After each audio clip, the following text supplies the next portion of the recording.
Kulang bang inyong oras upang magkaroon ng family bonding? May solusyon kami dyan at hindi nyo na kailangan dumayo pa sa mga pasyalan sa probinsya. Isa pong bagong freshwater aquarium sa lungsod ng Pasig ang binuksan kung saan makikita at malalapitan ng iba't ibang exotic freshwater fish na nagmula pa sa iba't ibang kontinente. Halina't ito sa report ni Bianca Piedad.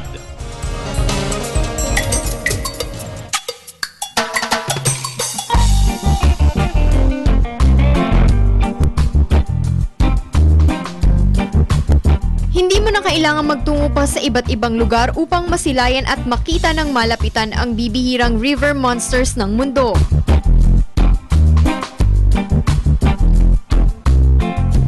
Dahil nasa iisang bubong at sanctuary na ang kauna-unahang pagtatampok ng 100% exotic freshwater fishes na nagmula pa sa iba't ibang kontinente. Matatagpuan ang lahat ng ito sa Las Farolas, The Fish World.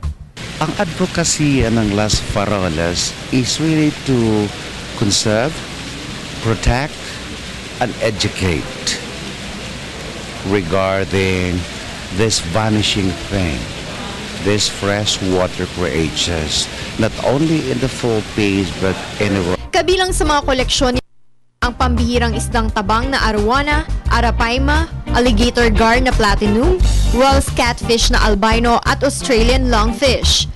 Bahagi ang mga ito ng 10,000 klase ng isda na inalagaan sa tulong na natural na kondisyon sa dalawang pasilidad ng Las Farolas sa Tagaytay at Parañaque. Pampito tayo sa mundo na may pinakamaraming freshwater fishes na merong ornamental value.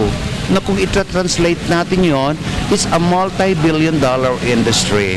Just like Thailand, Singapore, Malaysia, Indonesia, Laos, Burma, and Vietnam, they're making a lot of money, revenues, and it provides so much labor. Naging inspirasyon sa loob ng Las Farolas ang mga lumang simbahan at parola na matatagpuan sa bansa kung saan dito rin kinuha ang pangalan ng santuaryong ito.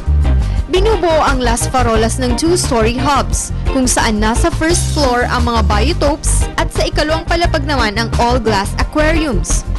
Mayroon din ditong mini lagoons.